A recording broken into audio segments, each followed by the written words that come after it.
பல்லவன் சிற்பிகள் அன்று பண்ணிய சிற்பத்தில் ஒன்று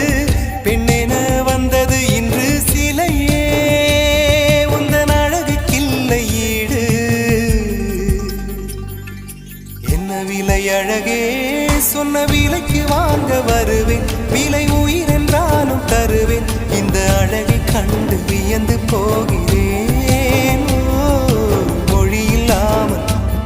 ஒரு மொழி இல்லாமல் மௌனமா